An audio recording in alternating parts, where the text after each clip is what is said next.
Good morning, good evening, good afternoon, wherever you are in the world. If you can see and hear me, hit the 5x5 button. Let me give you an initiation to this, but give me a 5x5 if you can see and hear me.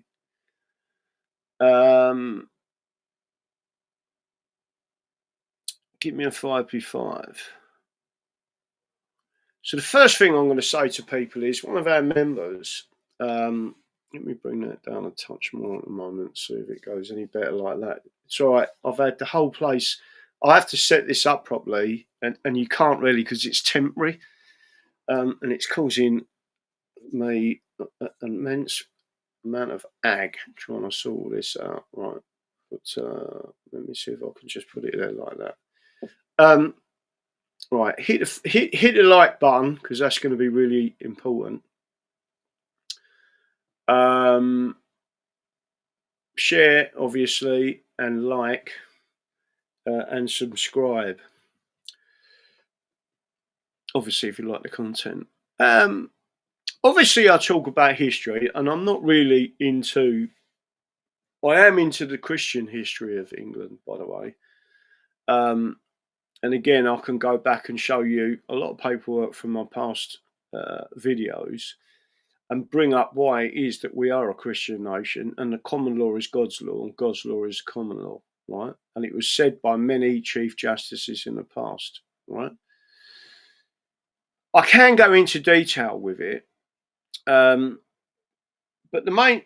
So let me just make sure I say this correctly. I mean, one of our members and his lovely wife, Jane, so Colin and Jane from Romford, been doing a load of research on the East End, and they've been doing a load of research in particular of the area around Romford, right? And part of their research just happened to be around Temple and William Marshall, and the fact that the Temple and the church has got this. I don't know what to there's like an artifact there that depicts William Marshall. Right, it's not actually a tomb, I don't think. It may be, I don't know. But there are some things that I want to say to people because a lot of these, I'm not saying all, by the way, there's a handful of what I would describe as misinstructed, some arrogant, and some just plain ignorant people who refer to themselves as Templars, right? And certainly not all of them. Some of them get it, right? But you can't walk around with a Templar cross, right, and believe in the British Union. The two things cannot coexist together. It is idiocy to think that they do. But I've got to be quite polite in the way that I'm going to try and speak about this. Because a lot of these people, including people like Robin Tilbrook, I can't think, there are other people I want to name, but I'm not going to name them. But Robin Tilbrook in particular, right? He says he's for England. He runs the English Democrats, right? And this is not me having a pop at him. Like I said, I like him. I just think he's an arrogant fuck, right? I mean, he was born in India. His dad was brigadier general in the British Army. He was privately educated all over the world, right? But I can say this to you: education and IQ are two separate things. You can be the most highly educated person in the world, a bit like Prince Charles, right, and be the thickest bastard in the country, literally, right? So they sound rather well, right, but they're not like working class people. Because we solve problems every day and we see things differently to what they do because we're problem solvers and they're not. What they do is create problems. What we do is end up trying to solve them. And in the past, they've always stuck us up in front to go and try and save them from their grave errors. And let me tell you something, they've made some serious fucking errors. and especially of recent years. Now, one of the errors I'm going to come up with isn't really an error. I just want to make sure you understand what I'm trying to get out here. This wasn't done as an error. This has happened in our past before. They knew exactly what was going to happen. And again, that's what I want to talk to people about tonight. So if there's anyone out there in the Templar movement, right? There's quite a few in America, by the way, who absolutely get it, right? Listen, you've even got Alberta in Canada, right, saying they want independence, right? What's their flag? It's English. It ain't fucking British. And people need to understand as well, and especially in America. And I know a lot of Americans have come under the influence of British propaganda, right? And that is that the Americas were English dominions. And then in 1706, 1707, they become British colonies. And when they become British colonies, within 70 years, the British had attacked the people of the English dominions.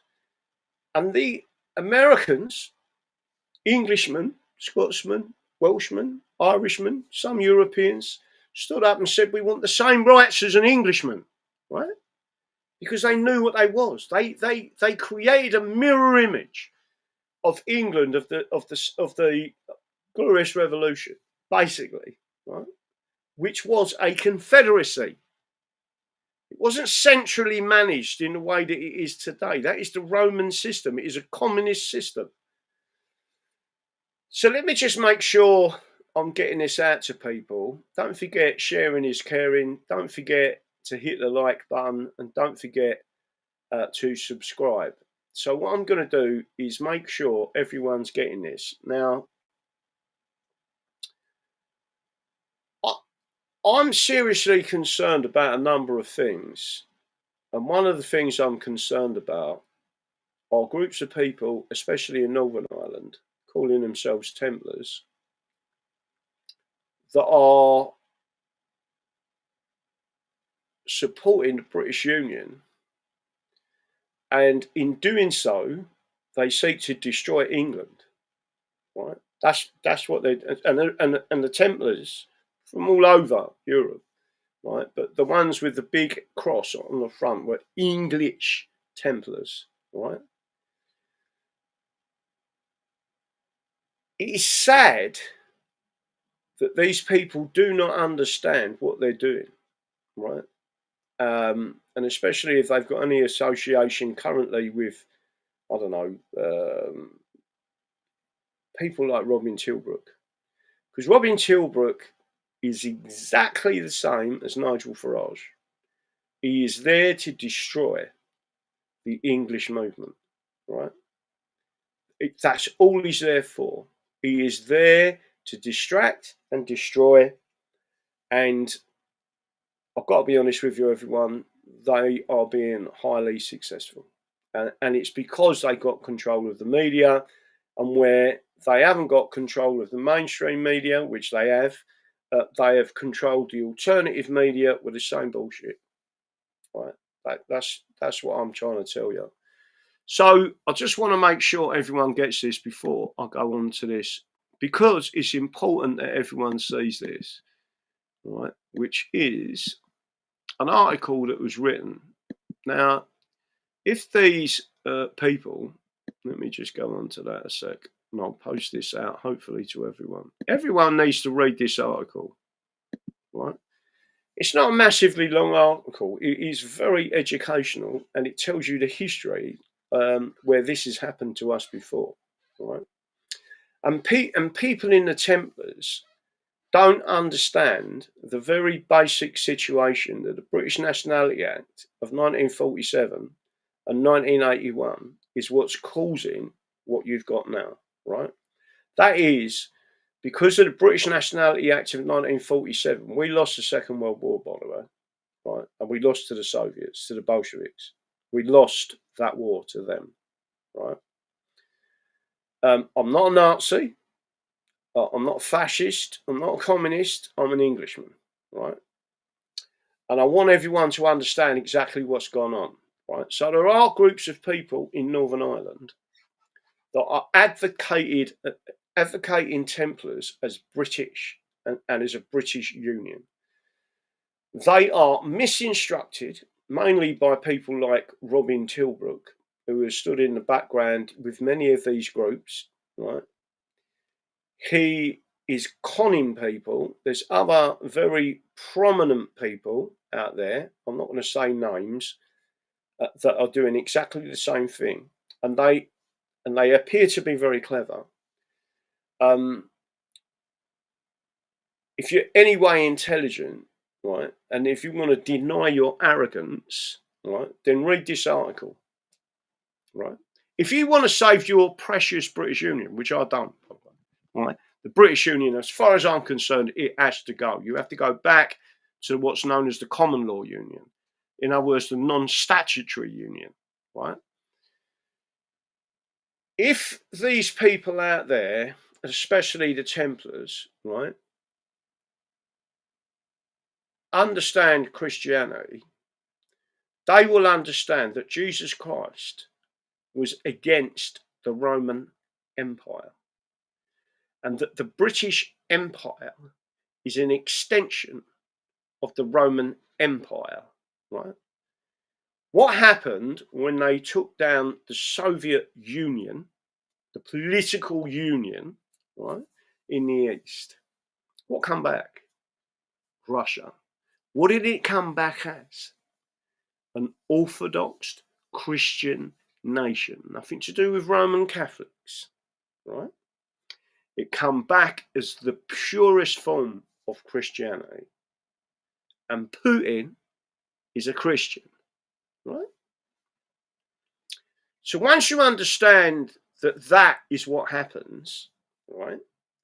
When the political unions are being used in certain ways, right? And I am going to go into somewhat of the City of London and the remembrance, right? And to some extent, the Charter of Liberties, to some extent, the Great Charter of 1215, and to some extent, more so, the Glorious Revolution. But it's either these people are deliberately advocating for the destruction of England and are conning everyone, right? Because that's what I believe they're doing. I believe they're conning people. I believe that they are so treasonous against England that they would because there's going to be no comeback to them. Right? England is very, very near gone. London is already gone, and let me just make sure I am very clear on this. So is Yorkshire, right? And the reason they targeted Yorkshire alongside London was because Yorkshire was the star state of England, right? And that's why Yorkshire, and I'm just making sure everyone understands this, right? Yorkshire is gone. And it's people like Goddard's, whatever his name is, right? People like Goddard's have destroyed Yorkshire, right? I feel blessed in some ways. There's three places, actually a number, there's more than that, right? Northumberland and right up to the northeast, Cumbria, Lancashire, Norfolkshire, Devonshire, Cornwall, right? Believe it or not, all of them places can still survive. There are others. Don't get me wrong, but Yorkshire's not one of them. Yorkshire is fucked completely, just as fucked as London, right? London's dead. You ain't never going to get that place back. It's never going to be the same again. And the people who helped do that are Templars, right? The people who assisted in that are Templars. People like and Freemasons, in particularly Freemasons and the English Freemasons, of which I believe Robin Tilbrook is, right? And I'm not having a pop at all Freemasonry, right? But at certain levels, these people have absolutely slaughtered my country, right? And I just want to make sure that everyone understands this, right? So I'm going to show you a particular article. And the problem I've got is these misinstructed, ignorant, arrogant people, right, will not listen because, and if there's anyone in leadership positions out there, right, the way to tell a bad leader is he don't listen, right? Even if you disagree with someone, you should be listening to them because they, out of 10 things that they put forward, one of them might be an absolute cracker, right? And what they're doing, so many young people go missing in Yorkshire. I wonder why. No, exactly. Listen. This table, I can't fucking get anywhere with this. I've got to try and sort this gaff out. I've got to get a load of rubbish out of here and all it's doing my fucking head in. Let me just make sure. All secret societies are abhorrent to a free society, JFK. No, I agree that. Let me tell you something. The Freemasons are not a secret society, right? They are not a secret society. In the same way as the Fabian Society is not a secret society, right? The Freemasons have secrets, but they are not a secret society. Everyone knows they exist, right? So you can't call them a secret society because that's not what they are, right? But there are certain elements to Freemasons that isn't good, right? There's lots of things that are good about them, but there's lots of things that are bad, and that includes virtually everything that comes out of that city.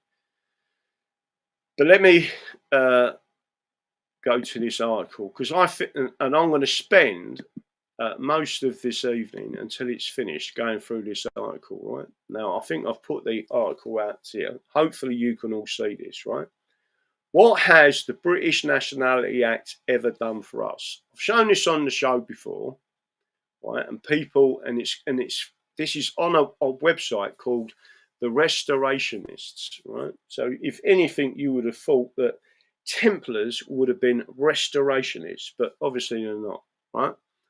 And again, I'm not having a bitch.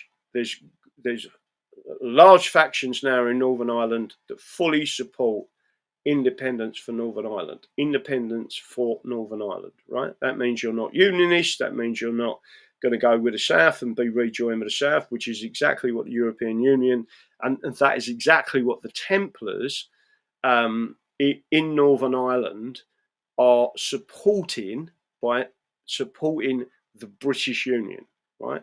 And all they've got to do is refine their thinking slightly, right? And they could solve all of the problems, but they just will not do it because they've been misinstructed, brainwashed, whatever you want to describe it as. And many of these people are brainwashed, right? You have to be open-minded. What has the British Nationality Act ever done for us? The British Nationality Act, from its 1708 origins to 1948, right?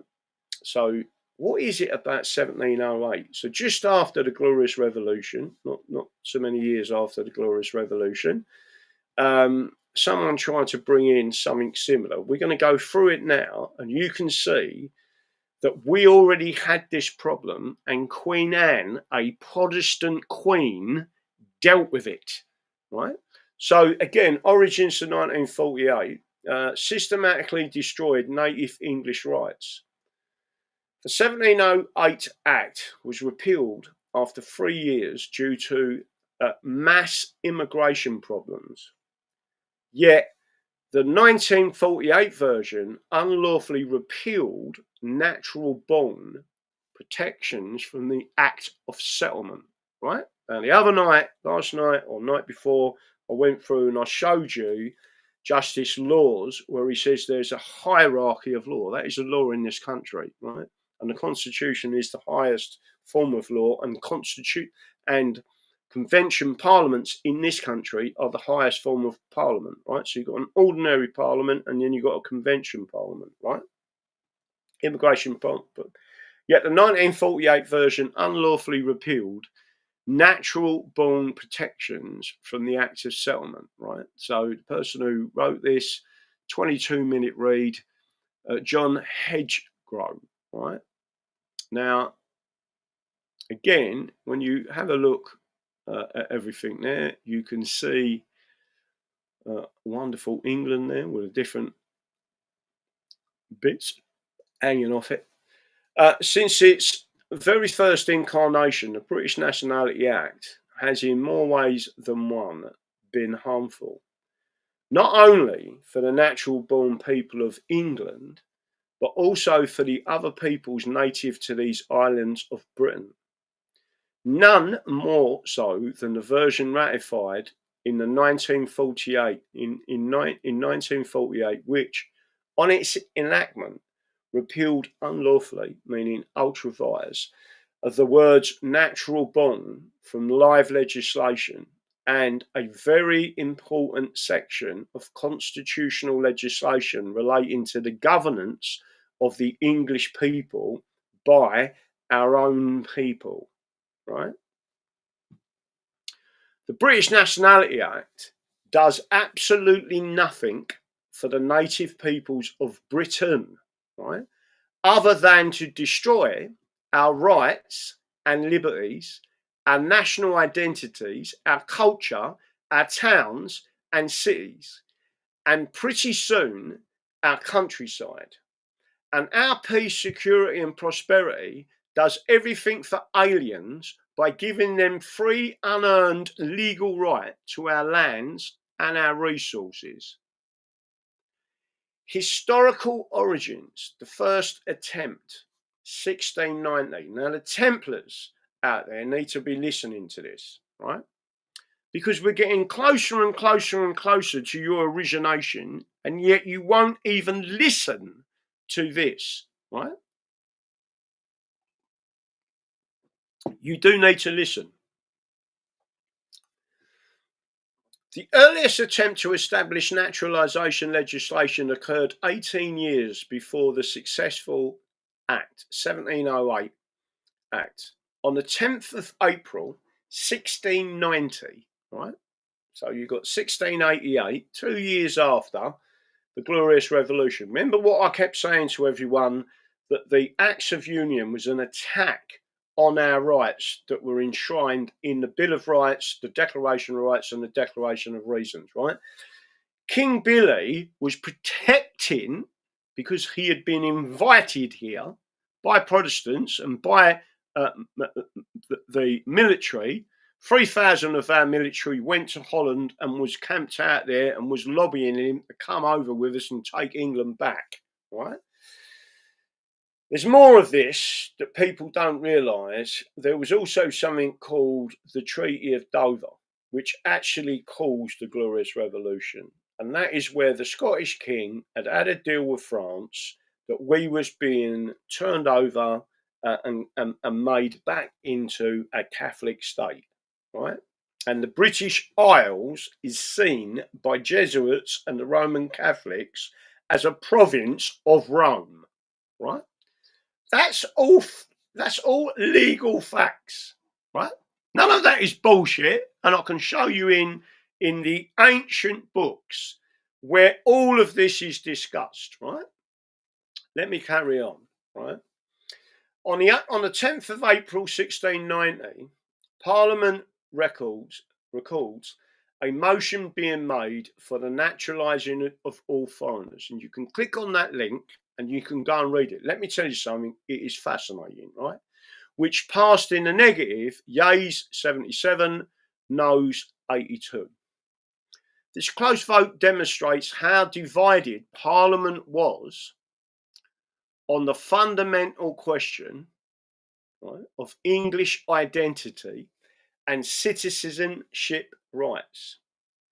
The defeat came despite significant political pressure and suggests opposition voices like Sir John Knight carried considerable weight among members who understood the constitutional implications, right? Now, I'm just saying to everyone, bearing in mind, Colin and Jane have gone up there and they're doing all this investigation into a number of really historical stuff and send me this stuff on it. It's wonderful, right? But people are actually taking a very deep interest in the history of their actual area where they live, right? So, and again, they live in Havering, and there was a special palace there, and it was a hunting lodge for about 600 years, right? So again, all of this is important because it's real. It's not made up. It's not fiction, right? This is all real English history, and England is 1100 years old, right? For the Templars out there, understand that the political union, right, of the British has only existed from 1706, 1707, right? British Nationality Act has only existed in its current form from 1947 and 1981, and that is a major problem for us, right? The timings is particularly significant, occurring during the reign of William III, when foreign influence was already a contentious issue, right? This is why they brought this stuff in, because the Dutch, not black men, not brown men, not Chinamen, but the Dutch were taking liberties in England, right? Influence had already a contentious issue, and a narrow 5-vote margin indicates proponents of mass naturalisation remained determined to pursue their agenda, right? The early defeat would prove temporary, as the same forces would regroup and eventually succeed in 1708, right? So we were being attacked, by the way, by the Jacobites to one side and the Jacobins to the other, suggesting a coordinated long-term strategy to transform English nationality law despite sustained native opposition, right? So John Knight's prophetic opposition, now just listen to this, right? This is in his speech delivered in 1690, and the whole speech is there. Go and read through it, right? And for these arrogant people, right, like Robin Tilbrook and certain other individuals involved with the Templars who think they are wonderfully educated and know everything there is to about our history, I've never heard one of them speak about this speech, right? It is a wonderful speech. The whole thing is there. England have got records going back 1100 years, right? During this session, a bill was brought forward for naturalising all Protestant foreigners, but was vigorously opposed, especially now Protestant foreigners, right? But was vigorously opposed, especially by Sir John Knight, who spoke against it, right? His speech delivered in 1690, if you click on that link, it will take you to that speech. And I'm telling everyone watching this show tonight, and especially in America, especially everyone else, this is crucially important that you understand your history, right? And then he says, "Sir, I was early instructed in principle of deference to the wisdom of our ancestors, and at this time I tremble when I reflect on the correction given to me by my master, that I might not forget, but imitate and defend in all times this rule. Let them only be accounted good, just, and wise men. Regard and defend the statutes, laws, ordinances, and liberties which their forefathers, wisdom and experience obtained for themselves in posterity." Right? So John Knight's opposition stands as one of the most prescient and comprehensive critiques of mass naturalisation ever delivered in Parliament. Speaking against the first attempt to naturalise foreign Protestants, Knight's arguments would prove remarkably prophetic, anticipating virtually every consequence which would unfold over the subsequent centuries. Everything he said was going to happen in that speech is happening now, right? And there's a way of stopping it. His speech demonstrates a sophisticated understanding of constitutional law economic theory and social consternation so far exceeded his contemporaries, Knight systematically dismantled each argument for naturalisation while drawing upon historical precedent, biblical wisdom, and practical economic analysis. He was a real Templar. When I say biblical wisdom, when you read his speech to Parliament, you'll understand what I'm telling you, right? His warnings about the destruction of English liberties, the economic displacement of native workers, the infiltration of foreign influence into government, and the ultimate transformation of English identity would all materialise exactly as he predicted. The speech reveals a statesman who understood naturalisation was not merely an administrative matter, but a fundamental question about the nature of English civilization and the preservation of a constitutional government for posterity. Right? And I'm going to read this is just, again, part of his speech.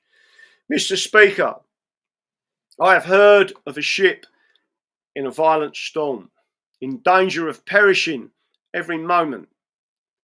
It was not such a sham storm as we were lately entertained with in the Gazette, which deceives the people by affirming that many ships going for France, laden with corn, were cast away. Again, corruption, right? Those ships and many more are since safely arrived in France. It was such a real storm as on the 7th of last month destroyed on the coast of Cornwall upwards of 70 sails of our English ships, most of which were laden with corn and several sorts of provisions.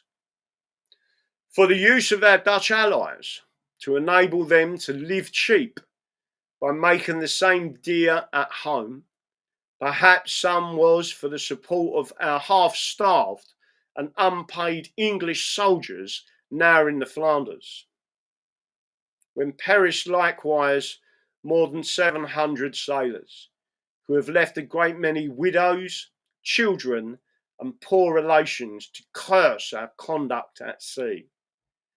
The cause of this calamity in such a dreadful storm, it was that for the aforesaid ship was in, when the good commander, seeing the danger and apprehending death, desired his crew to assist with resolution and preserve themselves and the ship, which the sailors refusing to do, he retired to his cabin, humbled himself in prayer, and implored the powers that alone can save in time of need, that though the ship and the company might be justly swallowed up for the disobedience of the sailors, yet that he and his cabin might suffer no damage. Sir, I cannot, as that good commander did, listen to this, be so vain as to hope that either myself or the place for which I serve can be preserved from the general inundation, which this bill we are now debating lets in. On the liberties of my native country and countrymen, and therefore be unconcerned for the good of England, providing Bristol were safe to hope for and expect happiness in life, when all mankind but myself are dead, would not be more deceiving than to propose comfort and security to myself and corporation, when strangers are admitted to possess and enjoy by a law that all that's valuable in the kingdom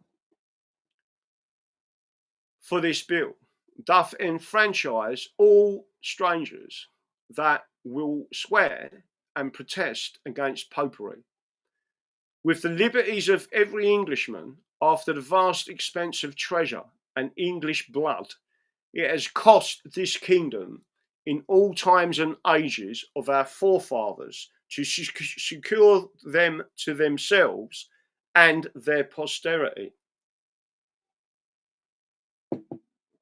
Knight's argument against the bill. Knight's foundational argument rested on the principle each generation holds the constitutional inheritance of their forefathers in trust. Just to make sure you understand this. If there's anyone in Templars or any other organisation that think that the Charter of Liberties, the Charter of the Forest, the Great Charter, the Glorious Revolution, and others are a load of nonsense, you are conning people in that organisation. You shouldn't be in there, right? Not as an absolute owner's free to dispose of ancient liberties at will. He viewed the contemporary Parliament's willingness to surrender English rights to foreigners as a profound betrayal of ancestral sacrifice, arguing those who fought and died to secure these freedoms never intended them to be freely distributed to aliens. This wasn't mere conservatism, but a sophisticated understanding that constitutional protections, once dissolved, could never easily be restored. Right? And these people have conned us. Right? That's basically my ad lib there. And then again, he says, wherefore, Mr. Speaker, I must beg pardon, if at this time I cannot sit silent, but express a zealous concern, as well for the kingdom in general, as for the place I represent in particular. And I am more moved thereunto, whilst I see so many members sent here by their country, for the conservation of the Englishmen's liberties, so worn as to part with all to strangers with one vote. The argument of the honourable person near me to render all the care of our forefathers of no esteem amongst us, who are or ought to be the representatives of the kingdom, was to prove that this age and generation are wiser. He did not say honester, right, than the former. Right? So each time you're supposed to learn by your mistakes. That basically is the common law. Knight methodically addressed each economic justification for naturalisation: land purchasers, merchants, manufacturers, and agricultural workers, demonstrating each supposed benefit would actually harm English interests. His analysis, if you read the full thing, it's fantastic, right? His analysis revealed the underlying economic problems were caused by excessive taxation and foreign entanglements, not by insufficient population, rather than by importing foreign solutions. He advocated for domestic reforms which would restore English prosperity without compromising national sovereignty or placing native or displacing native workers. Right? So again, he says the arguments used for the bill are in the substance these: first, a want of purchasers for our lands; secondly, of merchants; thirdly, manufacturers who can work cheaper than the English; fourthly, husbandman till the ground, right? The husbandry of the ground, basically. So one, on land purchases. Knights identified the root cause of England's land market problems as excessive taxation and foreign wars. Right? Just think about what this guy's saying then in 1690, and then think about what Trump's doing now and what he's saying. Right? And again, America was a model of this time in history in England, right? So remember how and what they created America for. This is, in my opinion, true Templars, right? excessive taxation and foreign wars, not insufficient buyers. He argued naturalising foreigners was treating the symptom while ignoring the disease. Where have I heard that before? If Parliament reduced taxes and ended costly foreign entanglements, English wealth would circulate domestically, creating natural demand for land sales without compromising national sovereignty and national security. Right? First, it is argued by some that we want purchasers for the lands. This is a melancholy consideration. I therefore desire those gentlemen who approve of this bill to tell me what it hath brought us to this condition, that the landed men of England are reduced to so low an ebb that they must sell, and none are left able to buy unless foreigners are naturalised. Right? That was a question mark. He was asking Parliament, right? This is why I'm saying you must understand your history to understand that that part of history happened, and it is happening again now, right? And there are various reasons for it. Let us abate our taxes, and after the wise precedent of our fathers, pay our own seamen and soldiers at home and send the foreigners back. Send the foreigners back. Then the money will be found circulating at home in such Englishmen's hands, who may buy the lands that they are to be sold without naturalising strangers. Right? 2, on merchants. Addressing concerns about merchant shortages, Knight demonstrated how England's traditional system of apprenticing young Englishmen abroad had built the nation's commercial empire.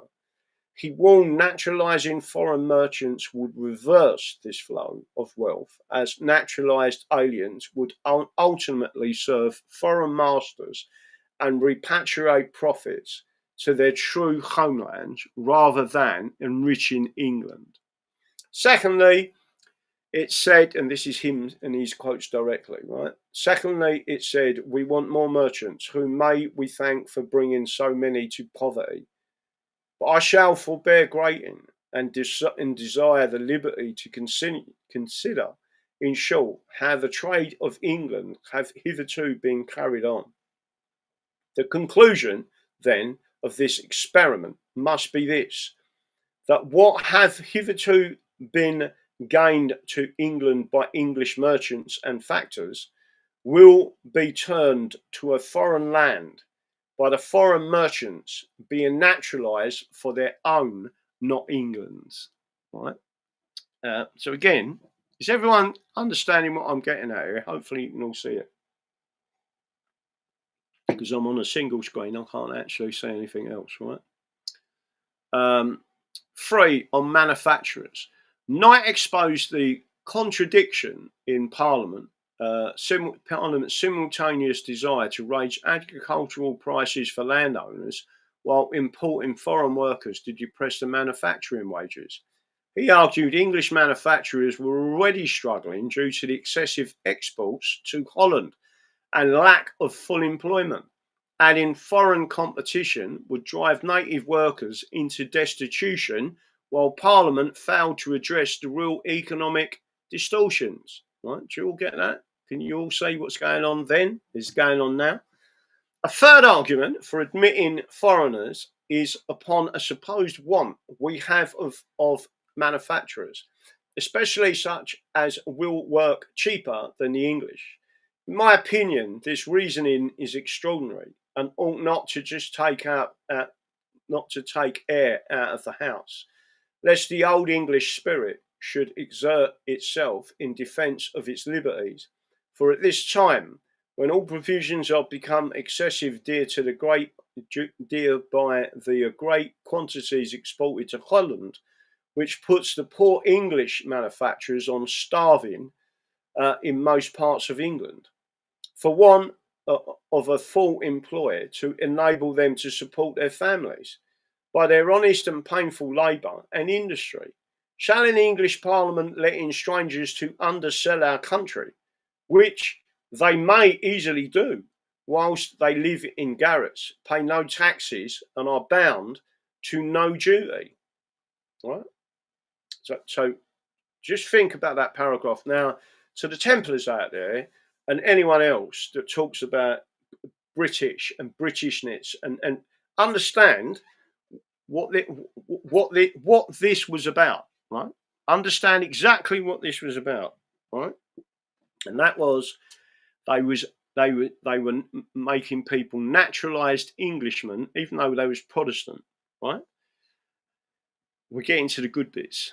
On husbandsmen, Knight dismissed claims about agricultural labour shortages by pointing out recent French immigrants showed no inclination towards farming, preferring urban trades over agricultural work. He predicted future immigrants would similarly avoid manual labour, leaving agricultural work as an English monopoly, while foreigners pursued more profitable occupations. Right.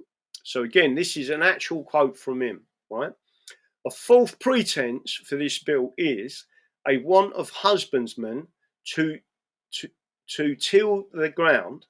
I shall say little on this head, but request the honourable person below me to tell me of the 40,000 French which he confesseth are come to England. 40,000 Frenchmen come to England. How many does he know that at this time follow the plough tail?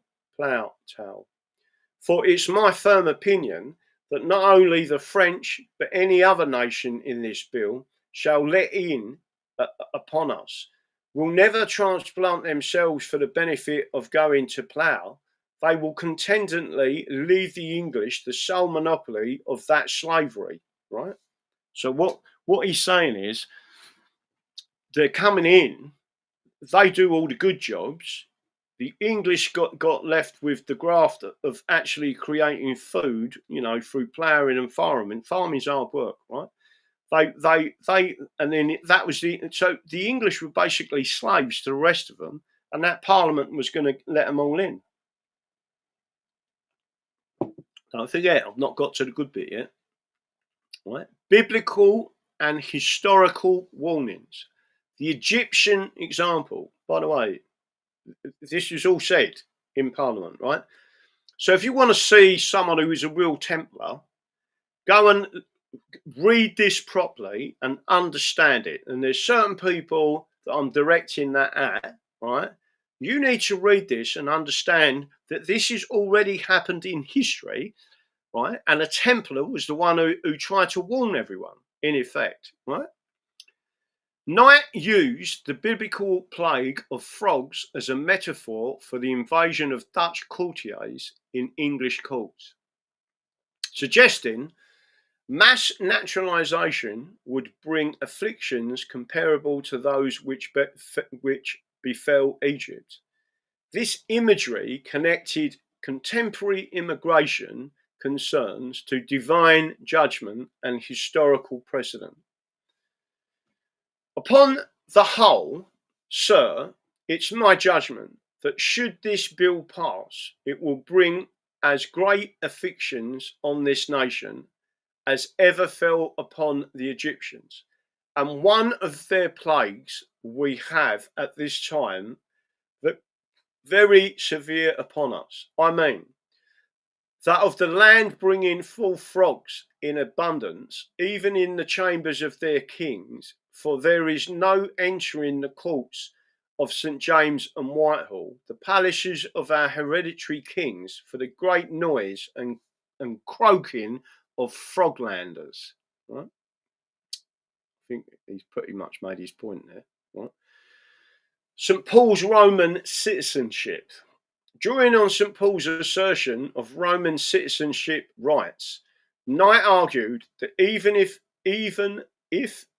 pagan Rome valued and protected the privileges of birthright citizenship, Christian England should not casually distribute its superior freedoms to strangers, thereby devaluing what English blood and treasure had secured over centuries.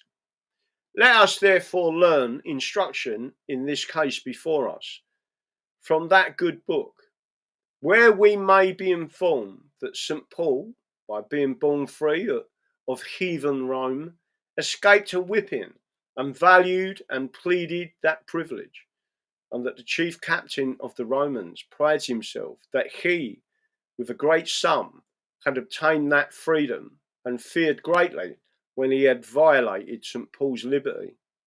By binding of him, and shall we set at naught the freedoms of the English nation, who are religious Christian kingdom, and part of the same to strangers, for nothing unless the undoing of our countrymen who sent us here, but not on this errand.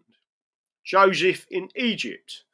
Knight's most sophisticated historical parallel warned allowing foreigners into government councils. 2 seconds. Oh, this is getting murder. I can't sort anything out in this gaff until I start getting stuff out. And this table is far too small. You can't even get your fucking knees under it, right? Sir, we may further learn. So let me get to the top again. I was distracted slightly. Knight's most sophisticated historical parallel warned allowing foreigners into government councils, as Egypt did with Joseph, inevitably led to native populations being systematically impoverished and enslaved by foreign ministers who favoured their own kinsmen while exploiting their host nation's resources and people, right? Sir, this is a direct quote from his speech. The whole speech needs to be read, right? And you'll get the flow of it. Sir, we may further learn from that book the fate of Egyptians who experimented on the score of charity, what it is a people may expect from admitting strangers into their country and councils. Joseph was a stranger, sold a slave into Egypt. So John Godley Harding, if you're listening to this, you'll probably understand more about this from the Bible than I do, right? Admitting strangers into the country and council. Joseph was a stranger, sold a slave into Egypt. Yet being taken into Pharaoh's council, he, by taxes and other fine projects, brought the 7 years plenty God had blessed to the Egyptians with into the granaries of the Pharaoh. But when dearth came on the land and the people cried to their king for relief, they were sent to the stranger Joseph, who getteth from them for that which was once their own, all their money, their cattle, their lands, and last of all, their persons into slavery, though at the same time he did far out otherwise by his own countrymen, for he placed them in the best of land, the land of Goshen, and nourished them from the king's store. This example should be teach us to be wise in time, seeing all of this was done by the advice of one foreigner in the Privy Council. And what may that country expect, where the head and many of the council are foreigners, right? So where the head and many of the council are foreigners, right? Understand that's exactly what's gone on now, right? Many of the councils are foreigners, many of the people in Parliament are foreigners, and I haven't got to the good bit yet, right? So you need to read this to understand it. And what I'm saying is these so-called clever people in the Templars, and that includes people like Robin Tilbrook, are not even looking at this. They refuse to listen. And people like Robin Tilbrook are conning people, right, into believing that they're English, and they're not. They're actually British, and they have been brainwashed by the British, and therefore, oh, well, that is what the Lord says, and that it's nonsense. You need to go back in our history and read it properly. Knight's closing remarks combined righteous indignation with parliamentary procedure, suggesting if his religious references offended secular-minded colleagues, they should nonetheless unite in physically ejecting both the naturalisation bill and the foreigners. It would benefit. Demonstrating ejecting both the naturalisation bill and the foreigners. So there he is talking about ejecting foreigners from the country, right? By the way, I haven't got to the good bit yet. Would benefit. Demonstrating this belief, the issue transcended partisan politics and threatened England's very survival. Sir, I perceive some gentlemen are uneasy. Perhaps I have offended them in supposing they are religious representatives, or concluding that their religion is to be proved from the Bible. If that be it which displeaseth, I beg their pardon and promise not to offend again on that score, and will conclude all with this motion, that the sergeant be commanded to open the doors, and let us first kick this bill out of this house, and then foreigners out of this kingdom. Right? So are you all understanding that this man was a full Comanche Templar, right? Trust me. And guess what? He was actually a sir, right? And not only was he a sir, his name was Knight. The 1700 Act enactment and consequences. Historically, in one form or another, there have been quite a few incarnations of this repugnant piece of legislation, originating with an act for naturalisation of foreign Protestants, 1708. So he made sure it didn't go through then. They can't continue. So if you think about Brexit, right, and they lost the Brexit vote, right, and then imagine what they did. They stitched us up in the background, right? That's exactly what happened to him and to the good people of England who said we don't want naturalisation. Them same people conspired against us. Basically, Jacobites and Jacobins, right? So again, I just want everyone to understand this. Mr. Wortley Montagu's motion for naturalisation 1708, despite the earliest defeat, a bill, and all of the links are in here. So you can go and read this. And just do yourself a favour. A couple of days, go through all the links and have a proper look at what's been said. And you will understand there is also a way out of this, right? Despite earlier defeat, a bill was reintroduced 18 years later by Edward Wortley Montagu, a wealthy coal owner and lawyer. It would be a lawyer, wouldn't it? Who would later become British ambassador to the Ottoman Empire 1716-1718. Are you listening to this? Right? And was married to the famous writer Lady Mary Wortley Montagu. His father, Sidney, also supported the bill to naturalise the Palatines.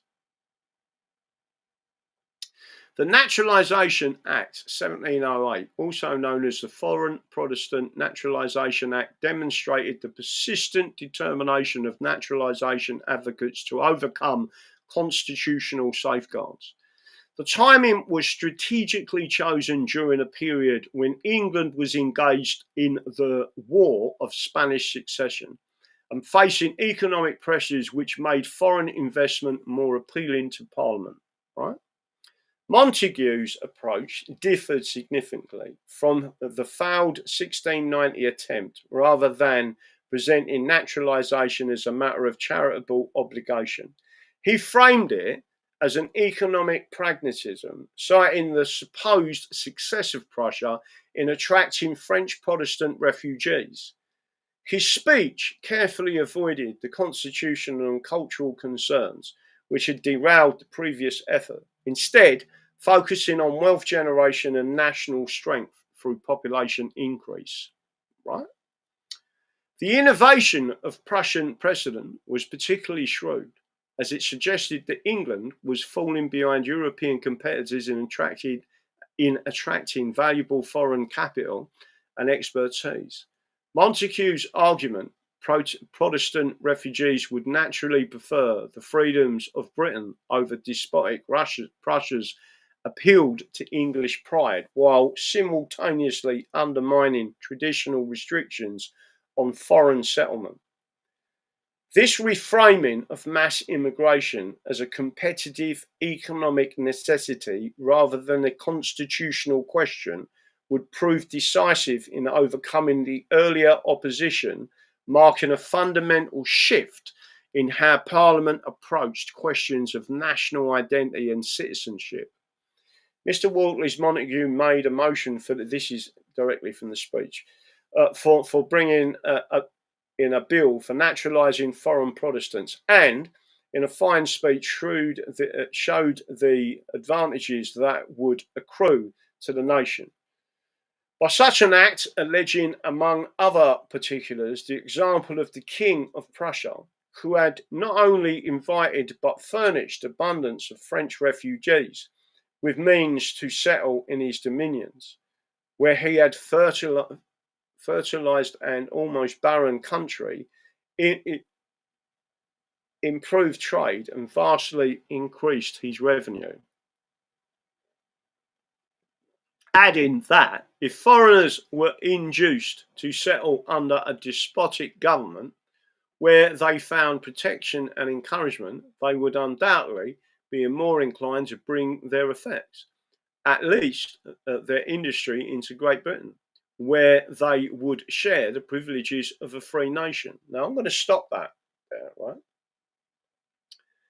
Understand to some extent what's now happening in America, right?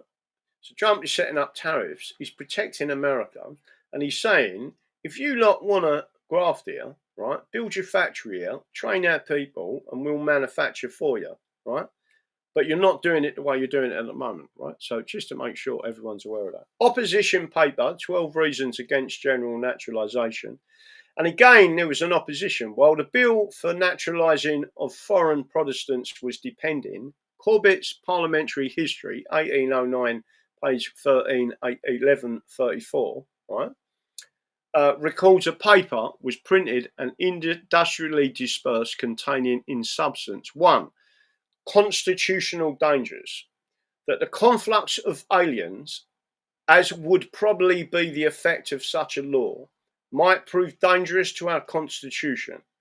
For these words owe allegiance to their respective princes and retain a fondness for their native countries, and therefore, whensoever a war should break out, might prove so many spies and enemies besides, under this pretence, the professed enemies of our established church and religion might flock over with design to effect their overthrow.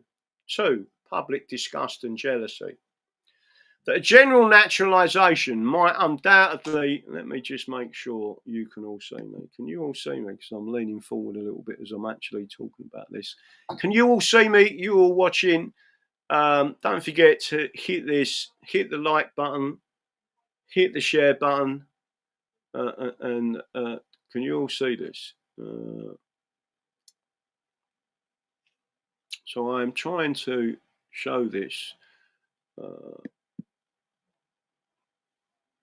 don't know what's going on outside that door. But, public disgust and jealousy. That general naturalisation might undoubtedly spread at universal disgust and jealousy throughout the nation, particularly in those cities and towns that are places of manufacture.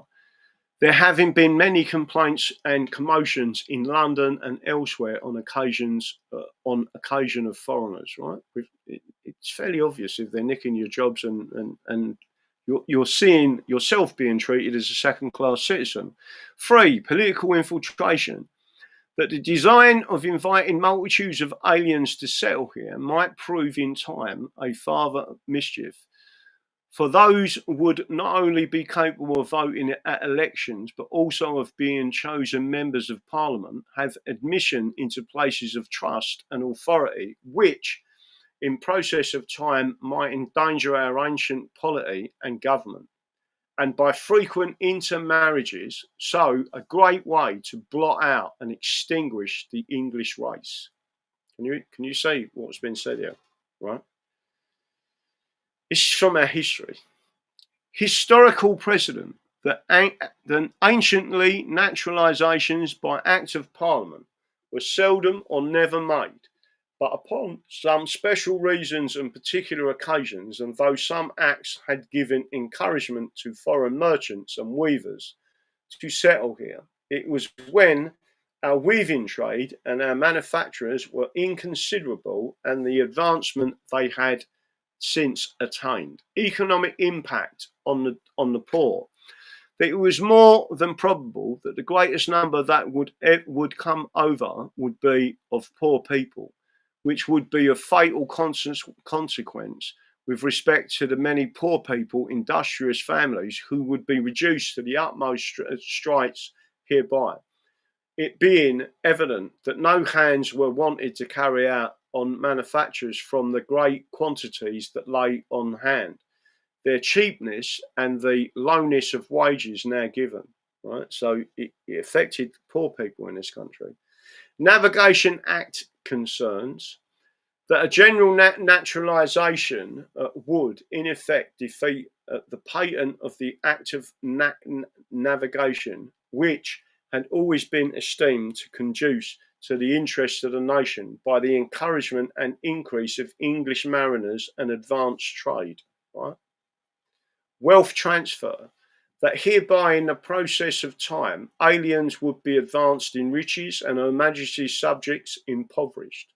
For those beneficial trades of buying and selling by commissions, remittance, and exchanges of money would in great measure be engrossed by foreigners by reason of their many friends and relations abroad. Capital flight, that hereby in the treasure of the nation would be exhausted and remitted into foreign parts. For it might well be supposed that those aliens that had valuable estates, could not or would not transport the greatest part of their hither, and leaving children and their nearest relations behind them, they would come hither only upon a design of getting riches and to return home again therewith. Right, giving you an indication there, isn't it? Right. Customs revenue loss, that the Queen's customs would hereby be considerably diminished for many statutes which lay a greater duty on aliens than the natives. In other words, there were duties that they had to pay, right? Would also be repealed. Trade manipulation.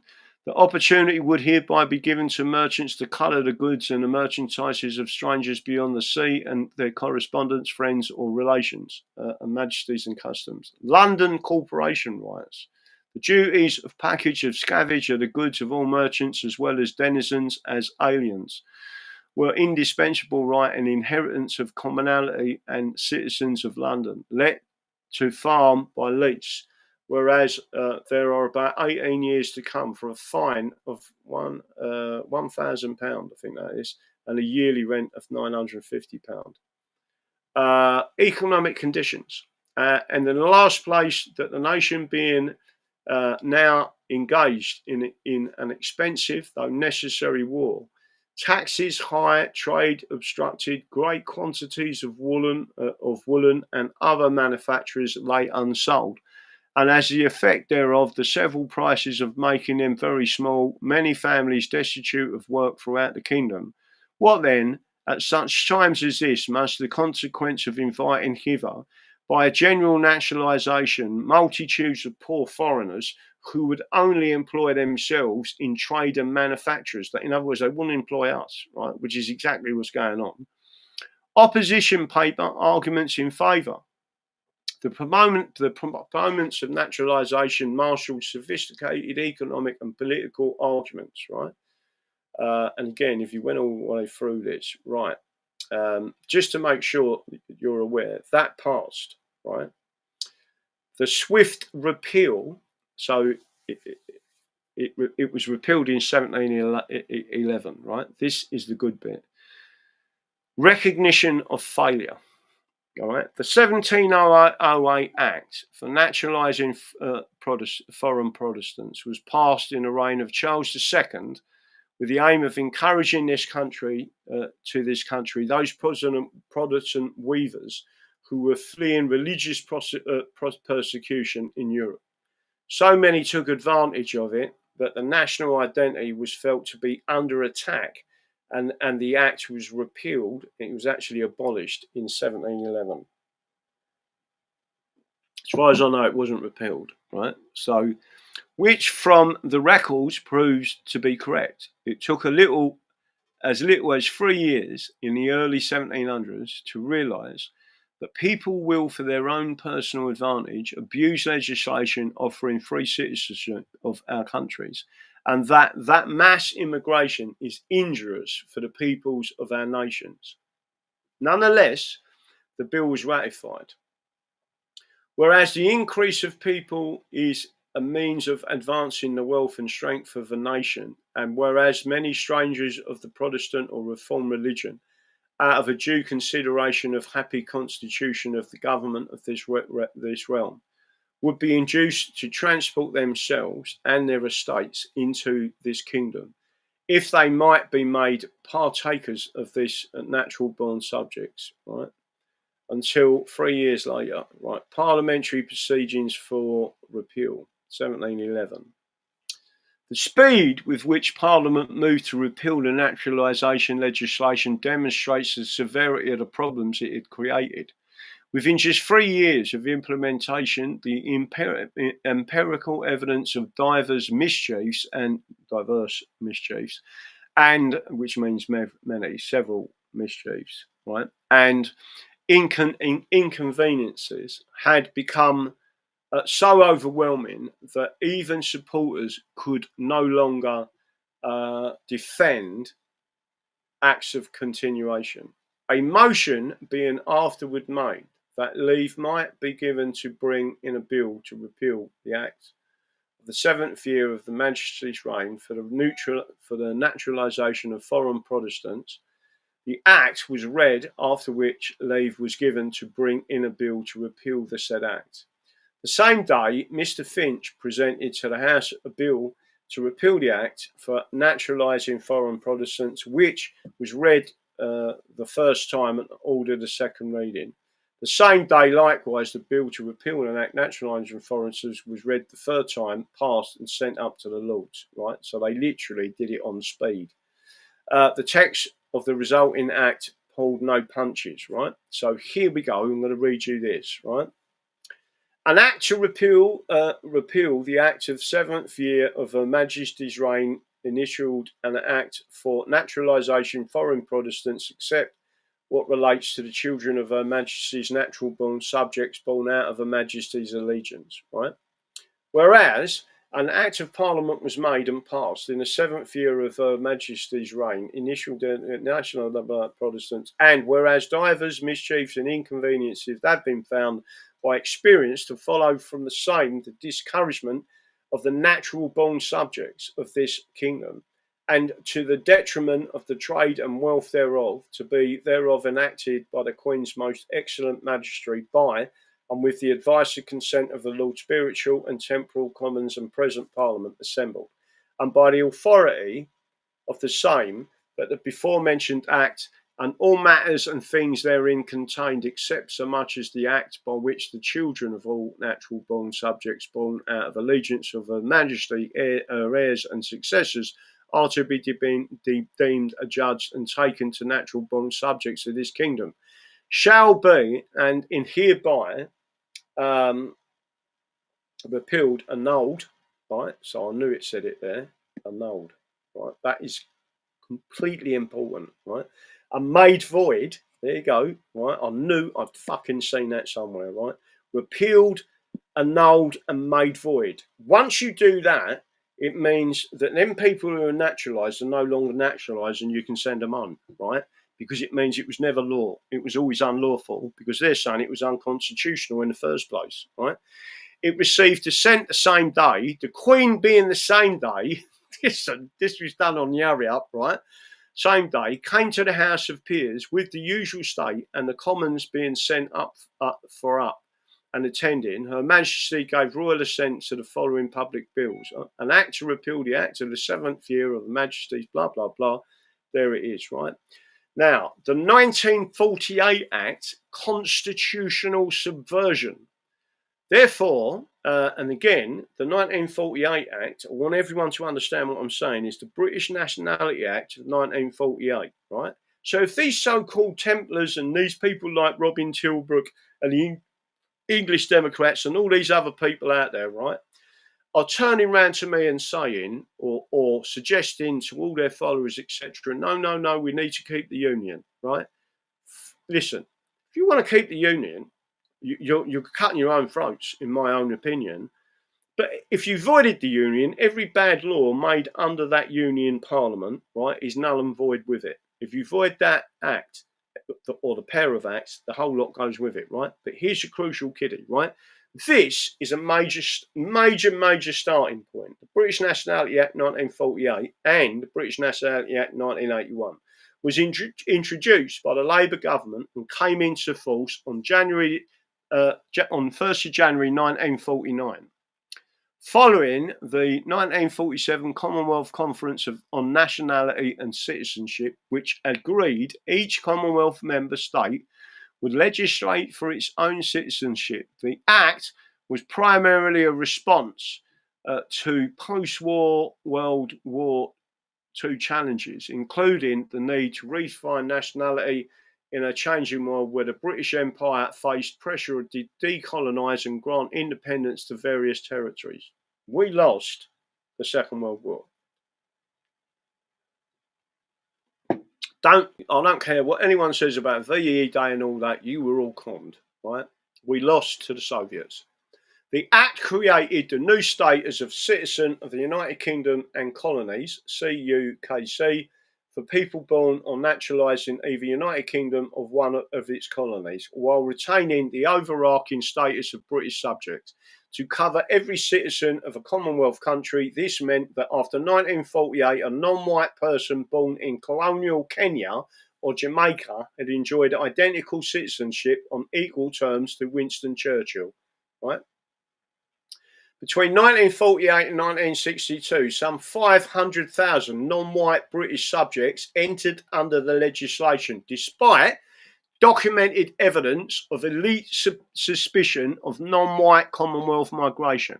Now, I'm telling everyone now listening to this, and especially if you're Robin fucking Tilbrook, and especially if you're anything to do with the Templars, you better listen to what I'm saying to you. If you null and void the 1948 Act and the British Nationality Act of the British Nationality Act of 1948 and the British Nationality Act of 1981, right? If you null and void it, you have the perfect right to pick up all them people and put them back into their countries, right? And no one can say anything. It's they're unlawfully here, right? Because it was never law in the first place, because it was unconstitutional doing that, right? And we can prove it in law. So, elite suspicion of non-white Commonwealth migration. I mentioned earlier that the 1948 Act repealed not only the words natural born from all live legislation, but also a section of constitutional legislation of great importance to our people. These were express repeals, i.e., in those words, not implied, right? The Act of Settlement repeal. Read this carefully from an Act for the further limitation of the Crown and better securing the rights and liberties of the subject. It was an extension of the English Bill of Rights, right? So to those Templars in Northern Ireland, King Billy, right? I'm telling you that this was so important, and yet you are all supporting the Union, right? The ones in Northern Ireland I'm talking about, right? So that after the said limitation shall take effect, as aforesaid, no person born out of the Kingdom of England, Scotland, or Ireland, or the dominions thereunto belonging, although he be naturalised or made a denizen, except such as are born of English parents, shall be capable to be Privy Council, a member of either House of Parliament, or to enjoy any office or place of trust, either civil or military, or to have any grants of lands, tenements, hereditaments, and from the Crown to himself, or to any other or others in trust for him, right? Understand how important that paragraph is, right? They repealed that. What it does is defines clearly and expressly in very simple words who is English, i.e. born of English parents, and make sure those citizens who are not natural born or native to England that would want to do us harm, originally those from European countries, but implies the rest of the world, do not have access to the governance of our country and people or to positions of power, judges, police constables, you're seeing it, right? Or the security and prosperity of our people is put at risk, right? The 1948 Act's repeal of critical sections of the Act of Settlement represents one of the most constitutionally significant but least understood aspects of the legislation. Section 31, continued in 1981, explicitly states, for the purpose of assimilating the rights and liberties of natural born and other British subjects under the enactments specified Part 1 of the 4th Schedule to this Act, those enactments are hereby repealed to the extent specified in the 3rd column of that part. The 4th, they made this so confusing that no one could even follow it, right? The 4th Schedule repeal was not merely administrative housekeeping, it was fundamentally altered the constitutional safeguards established in 1700. The Act of Settlement originally provided naturalised subjects and denizens were expressly excluded from full participation in national life. Maintaining the true subject status remains that they're arising as a matter of natural law rather than positive law, right? So natural law meaning common law rather than statute, right? The original provision had ensured that only those born of English parents could access positions of constitutional power, explicitly preventing naturalised aliens from infiltrating the government structure, right? Now, I'm saying that every Templar out there should fully understand this. This is just one website page, right? From history, you'll understand it, read every bit, and then you'll say, listen, we've got an answer to this. Exactly, right? 4th Schedule, enactments repealed Part 1, enactments relating to natural-born British subjects. The problem you've got with a lot of these people out there, they're so fucking arrogant. I'm giving you an example now. Paul Golding, right? He's built this brand up, and the brand is Britain First, right? All of a sudden you're talking about, well, actually it's the Union causing the problem and it's the British Nationality Act that's causing the problem. What's he going to say? No. He spent years building up the fucking brand, right? He doesn't care about the country. He don't care about the English. He don't care about people being raped. He don't care about any of them things, right? He don't care about you being beheaded. All he cares about is his fucking brand. Right, enactments relating to natural-born British subjects, right? And there it is, the Act of Settlement. In Section 3, the words that after the said limitation shall take effect, 2, and trust for him, in trust for him. Remember the in trust. I've said this before, right? So far as they relate to British subjects and citizens of Ireland. This eliminated the crucial distinction between natural-born subjects and those who had acquired citizenships through naturalisation, marriage, or other means. Now, what I'm telling you is the Irish, right, they was part of us. They was part of England. They was the Dominion, right? And Dominion and colony are two different things, right? A Dominion means you are completely independent to govern yourself with your own thing, and then you can bring your common law issues back to our highest court, right? And you don't have to abide by what we're telling you is the law, or whether you're wrong, or whether you'd erred, or whatever. You can stick your middle finger up and say, no, well, we're going to carry on doing what we're doing, but thank you for the advice anyway, right? By removing the natural-born requirement in 1948 Act, opened all positions of constitutional authority to individuals who had no ancestral connection to England and whose primary loyalties might lie elsewhere. The result was citizens of independent countries such as Canada, India, Rwanda, and Jamaica, all Commonwealth countries, as well as Irish citizens, are treated as being akin to British citizens as regards to who is eligible to be a member of the House of Commons. This represented a complete inversion of the Act of Settlement's original purpose, which was specifically designed to prevent foreign influence in English governance and ensure only those with natural allegiance to the Crown could exercise constitutional power over the English people. Conclusion: the devastating legacy. The damage the British Nationality Act has done to our people and nations is incalculable.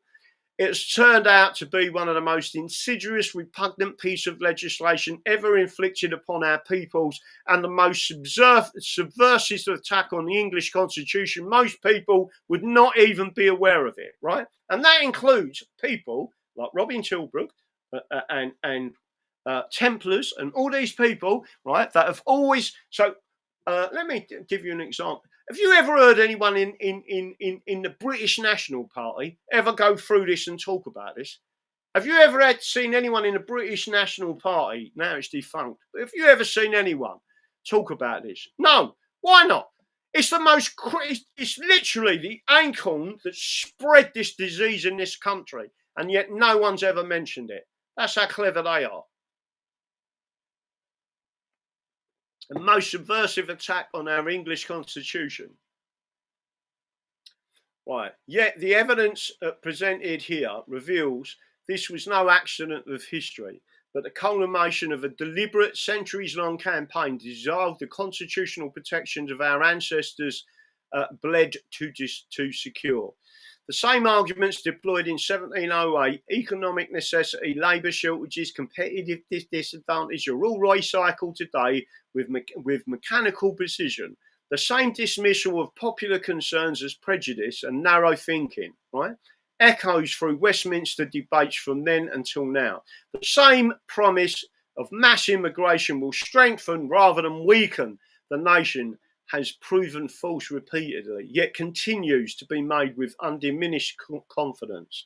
So John Knight's warnings of 1690 read like a prophecy written for our time. The systemic displacement of native workers, the capture of trade and commerce by foreign networks, the transformation of English people into strangers in their own land, and the ultimate subjugation of the indigenous population by those they foolishly welcomed as equals.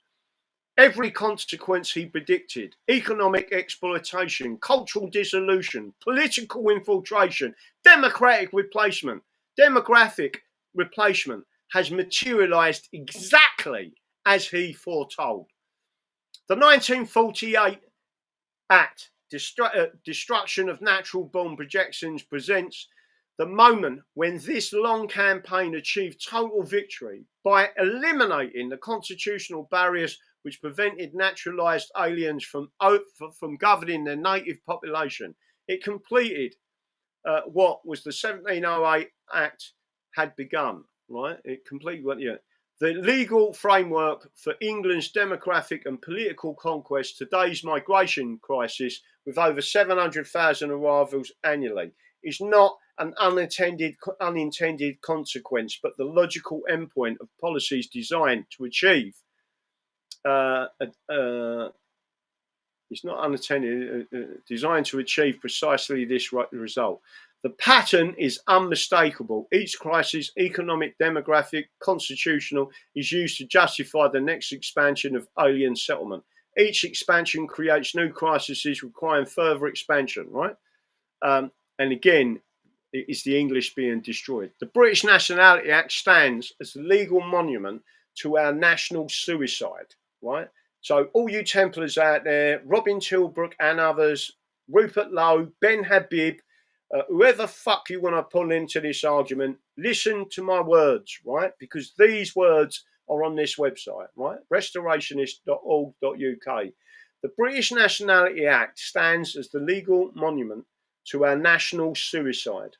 The constitutional instrument through which a free people voluntarily surrendered their birthright to strangers.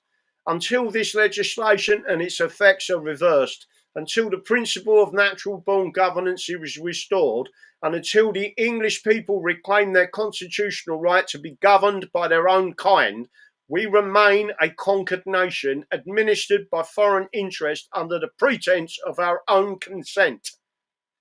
The choice before us is stark. Restore the constitutional order of our forefathers established or accept permanent subjugation under the very legal framework they warned us against. The British Nationality Act must be repealed, made void, its effects reversed, and the ancient rights of the English people restored, not as a matter of policy preference, but as a matter of national survival. Now, just to make sure that part there, in there about repealed, right? If I went back to that earlier thing, it must be annulled. It must be abolished, right? And that means you can do exactly what they're asking for in this article. You can then turn around and say, right, everyone that was so that means you're not naturalized anymore. You can all just buy, right? And then we have to resolve it. And one way of resolving it is let the people deal with it. Right, I'm going to stop sharing, right, and go back to my main screen. Right, that was a bit of a long one. It's a bit more difficult. I'm not sure how long I've been going for. That's a bit longer than a 20-minute read. I mean, I did interject a few times. All them that DD mentioned, all of the Soviet British payroll. I'm all right, Jack. Typical British scum. Yeah, no, absolutely. Gooner Mum, great information, DD. So all I'm saying to you, so I'm going to go back there, right, and I'm going to take this clip and put it out there. People need to read this. This is not a minor website. This is actually telling you the core of the issue, right? And people like Robin Tilbrook and others, British, who were they called? British National Party. Listen, I've always been English. I've never got involved with any of that, right? You can't get involved with you're announcing your own nationality and your own people and your own ancestry. That ain't a bit of me. True Templars will stand for England. And a true Templar can be Irish, right? But there's just an Irish Templar, an English Templar. There's no such thing as a British Templar, right? New email received from Rumble. Let me have a quick look.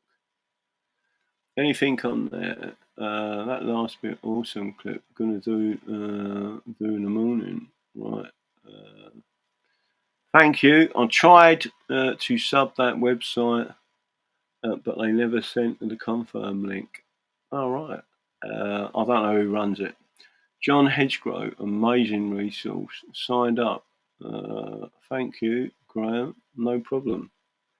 Gooner Mum, Andrew 108. Yes, who put that there? Is this who's this fellow Andrew 108? Let's have a look.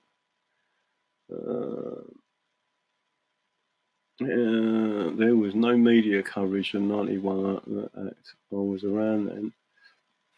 There was no real media coverage of what the actual effects of the 1948 Act did.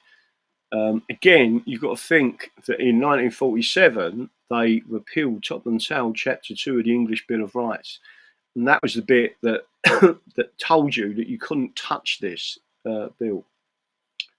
130. What's that, Graham? There was no media coverage. There's none of it at all, right? So again, don't forget, when I put this out, I'm not having a go at all Templars. Some of them are really good people. They are highly religious. They've got to get away from anything that's fucking Catholic. And it's not that all Catholics are bad, because they're not, right? But the Jesuits are not nice people. Let me have a quick look. Yeah, you've got Welsh Templars as well. You've got Welsh Templars, English Templars, Scottish Templars. Basically, a Templars was a Christian crusade and a Christian knights, and they were absolute fucking warriors. But again, what we're seeing now is the corruption of that, and the corruption of that is coming from that misinformation about British. English and proud, no surrender.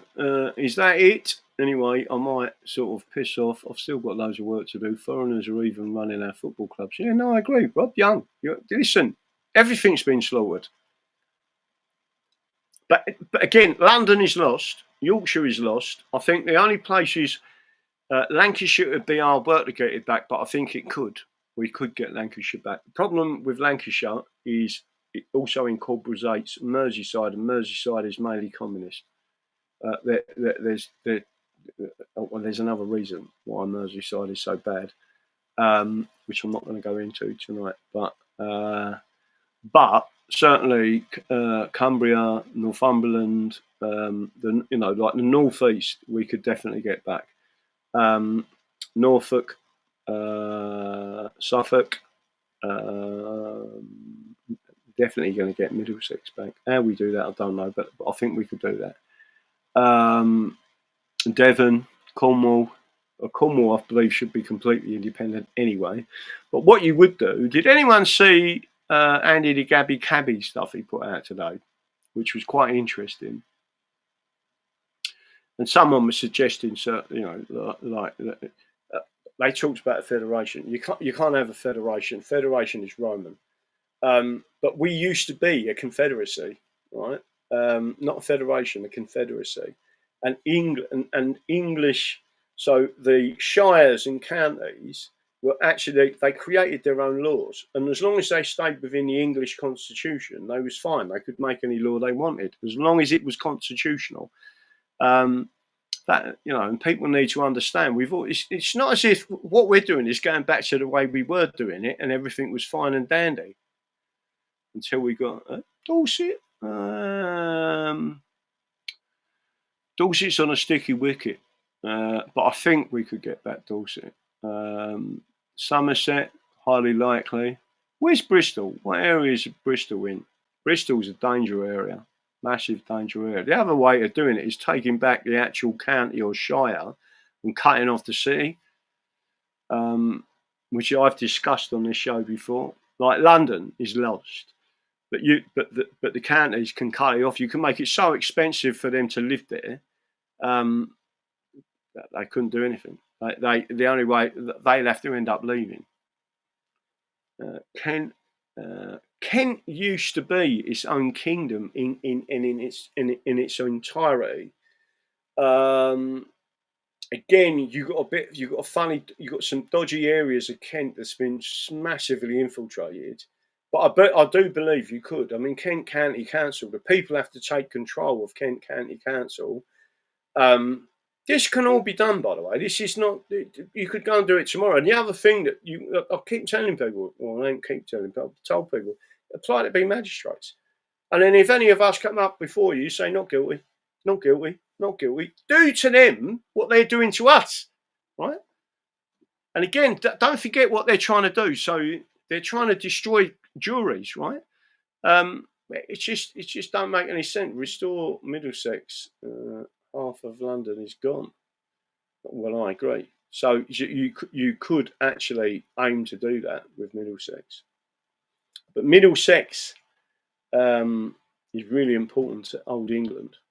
Very important. So you couldn't. I'm not suggesting we abandon London, but we need to block them off. Because you'd need to stop them people. You'd have to put. You see where the M25 is. You'd have to put a fucking great big wall all the way around it and say you ain't coming out. The only way you can leave is by Heathrow. That's it, right? Is that inside the M25? Maybe not. Maybe just London City Airport. So that's your only way out. I am English. Kent is becoming unrecognisable by design. Well, I agree. Rebel Section 27. Who else is out there? Tony Garrett. Tony Garrett. Is that Tony from Orpington? Let me have a look. Romsley, I am English. Middlesex man inside the M25. Is it? Or if it's inside, so you've got to be careful with Heathrow because they can also use it to bring in reinforcements, etc. Robbie Young and Middleton, my plan. Listen, we tried to warn Ant Middleton. He would not listen. Right, and everyone I think can see it now. And they're even talking about. No, I'm not that Tony. Oh, okay. Hello, Sue Ellen everywhere is becoming unrecognisable. No, I agree. I agree entirely. It's fucking depressing, isn't it? English Constitution Society website is out there. Denise Langer, Rob Young, they liked him. What's that? They kicked him out of Reform. In the beauty of the life is Christ was born across the sea with a glory in his bosom that was made for you. Right. Again, I think everyone's. If you can't see that Reform, it's just a joke. If you can't see that Reform are what they're doing, and again, well, it, it, you're cutting the throat of England. Stansted outside M25. All right, well, Stansted's part of Essex, isn't it? So Essex has got a couple of airports. What do you need London for? Just shut London down. Just say, listen, there'd be plenty of work available. We've build the fucking great big wall, bigger than you've ever seen. London is like Quebec. It's been infiltrated so badly that it's a bit like a cancer. You have to contain it. Are you practicing Christian, Graham? What's a practicing Christian mean? Do I pray? Yeah. Do I go to church? No, I don't particularly like churches. I don't like organised Christianity. And I do not like organised Christianity. Let me have a look. I am English. The Battle Hymns of the Knights Templar is the song I just wrote. Oh, well done, Jeremiah. Step up, I thought, wait, what? Right, that is it. I am off then, right? So I will say good night, God bless, and we'll see you all Monday evening. I've got a load of work to do. I'm still doing my nutting, trying to sort this out. I've got a car, but then I've got to try and get some stuff out of the car and then take stuff out of it into the car and then take it down the dump. And then I've got to try and organise everything. But this table's far too small. But I can't buy a big, massive table because then it'd be in the way here. So it's one of them things where you're sort of between a rock and a hard place. I will sort it all out though. Jim, night, or have a good weekend. Don't forget what I believe in. The Constitution is the solution. Anyone want to take any clips out of that, you can. And then whack it out. That's it. So good night, God bless, and I am off. Let me see if I can bring something in there that everyone can see. How about that one?